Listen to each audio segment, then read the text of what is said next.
뉴욕대 교수 어즈워스 다모다라는 저서 내러티브 앤 넘버스에서 내러티브와 넘버를 균형 있게 통합하여 판단할 수 있을 때 비즈니스의 가치를 유지할 수 있다고 주장했습니다.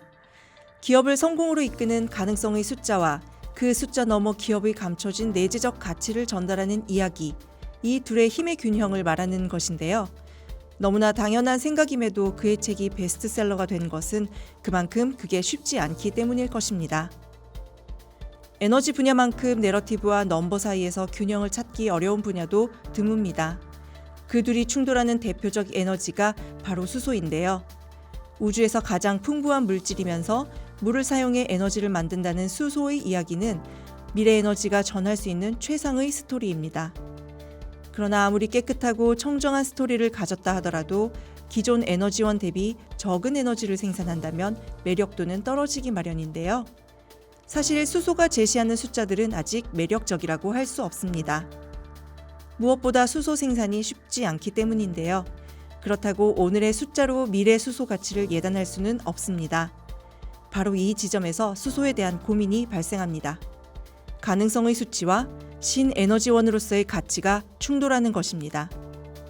자, 수소 에너지에 대해 차근차근 하나씩 알아봅니다. 수소 경제를 실현하는데 가장 큰 난제는 수소를 어떻게 공급하느냐입니다.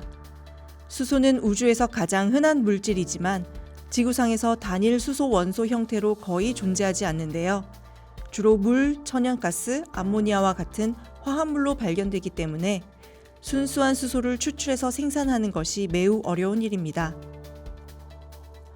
수소를 생산하는 방식 중 현재 가장 흔한 건 탄화수소 계질이고 가장 이상적인 방법은 수전해인데요.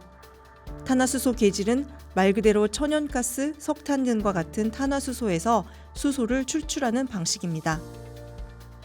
이렇게 탄화수소에서 추출한 수소를 추출수소라고도 하며 원료에 따라 천연가스에서 추출하면 그레이수소, 석탄에서 추출하면 브라운수소라고 불립니다. 그런데 탄화수소에서 수소를 추출할 때 다량의 이산화탄소가 배출되는데요. 이를 보완하기 위해 생산 과정에서 탄소를 포집하여 격리하는 기술인 CCUS를 결합하기도 합니다. 이 기술을 통해 탄소 배출을 줄인 수소를 블루수소라고 부릅니다. 한편 수전해는 말 그대로 물을 전기분해하여 수소를 얻는 가장 이상적인 방법입니다. 전기분해 방식이므로 막대한 양의 전기가 필요한데요. 화력발전으로 생산한 전기를 사용할 경우 석탄 연소에 따른 온실가스가 배출됩니다. 따라서 태양광과 풍력 등 재생에너지로 전기를 생산하고 그 전기로 물을 분해하여 수소를 생산해야 합니다. 이렇게 생산 과정에서 탄소 배출이 없는 수소를 그린수소라고 합니다. 수소의 시대는 그린수소를 얼마나 빨리 경제적으로 생산할 수 있느냐에 달려 있다고 해도 과언이 아닙니다. 하지만 블루수소와 그린수소의 비중은 세계 수소 생산량의 1% 미만입니다.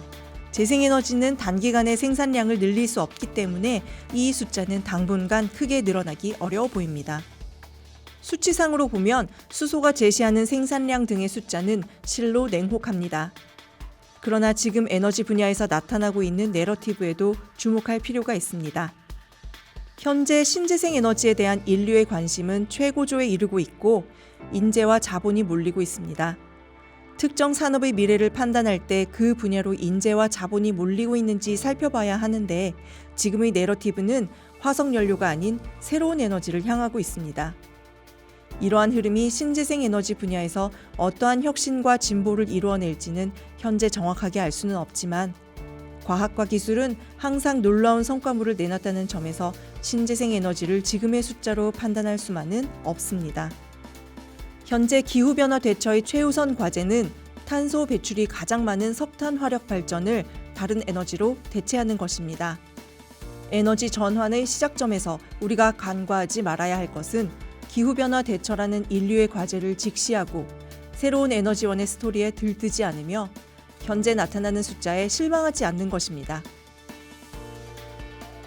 다음 시간에는 우리나라와 비슷한 환경에 놓여 있지만 적극적인 수소 전략을 펼치고 있는 일본의 사례를 살펴보고 우리에게 필요한 시사점을 도출해보는 시간을 갖겠습니다.